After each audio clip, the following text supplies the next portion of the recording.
If you've played Limbo and thought, do you know what, all of these mistakes and dead bodies of my previous turns could really be useful as platforms for me to get across this platforming adventure, then I welcome you to Drama, where, possibly unintentionally, a lot of the game revolves around that.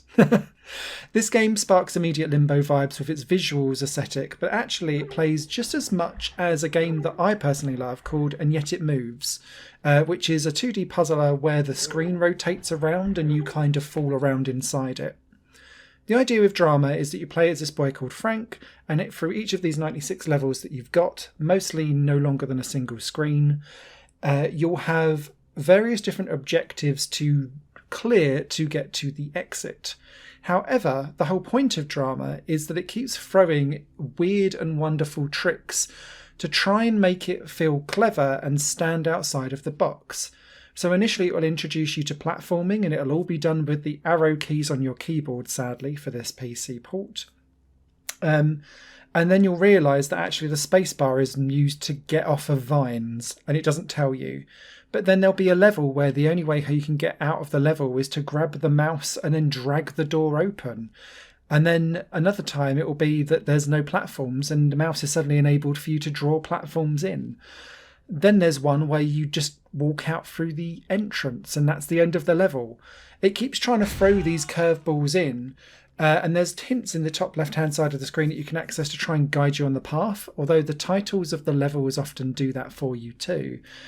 But it's almost too clever for its own good, because when you then get like standard platforming levels, you kind of think, oh, no, is that it?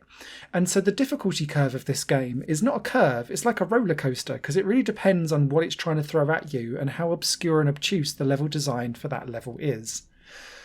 Add to that the game's platforming is woolly as hell, and it can make for a bit of a frustrating ride through the game. And by this I mean that when you're trying to cling onto a side and pull yourself up, the actual collision detection for it to know that you're clinging onto something is really hit and miss. Similarly, you can sometimes walk across spikes and it doesn't even trigger a death. Or it could be that you've not hit something and yet it will kill you anyway. Because of this monochrome style in the graphics as well, that's used as to its advantage to try and hide traps from you, so then you get some of those frustrating didn't see it coming deaths. And later on in the game these become more and more apparent and frustrating, because they're things that you have to kind of, you won't know until you lose a life and you die, and then you'll be like, right, now I know that for next time. And sometimes that doesn't always feel very fair. And this woolliness then extends to one of the core mechanics of the game, which I don't think is always intentional, but it means that you can really like smash hammer your way through levels without skill.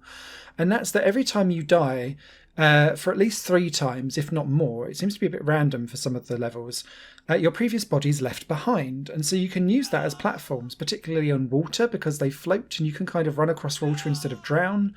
Bits of your body will get stuck on top of spikes, so you can kind of use that to hobble across spikes instead of actually having to platform them. But then sometimes those bits of body get in the way and you can't kind of move them out of it for like pushing triggers, especially on weight carried ones and levers, and you can kind of get stuck in levels because of the jankiness of how the body deformation and previous death mechanic kind of lays there, and you're like, come on. So for me, Drama is one of those games that's got lots of interesting ideas but is so fuzzy in its implementation, I found it a frustration to play. Add to that there is no full screen mode.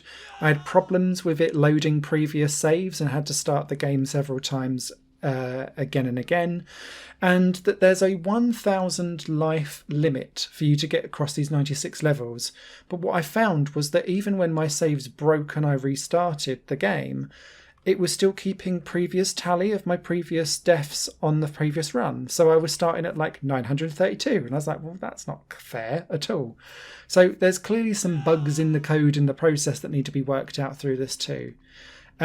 Its mobile roots for me shine through and actually make it a real chore in the latter half of the game to play, because of how woolly the platforming is. And as such, I only really recommend this one to die-hard fans that enjoy this style of gameplay, the art, and games that try to break the fourth wall, even though drama doesn't necessarily do that consistently, and then tries to break its own fourth wall at the same time, not always successfully. A bucket full of interesting ideas, fuzzy execution. Written review for this will be over on highplanegames.com very shortly. Until then, you guys take care, and I probably recommend you going for Limbo or And Yet It Moves and Naught Awakening as great alternatives to this game. Take care. Bye-bye. Higher Plane Games is part of the Higher Plane Network, a completely independent media outlet supported by people like you. The goal is to create the best possible content that cultivates a richer indie scene for games as well as music and entertainment. To find out more and to get involved, visit patreon.com/Higher Plane Network. Your support makes all the difference, and in return you'll gain access to bonus content and downloads. Thank you for watching.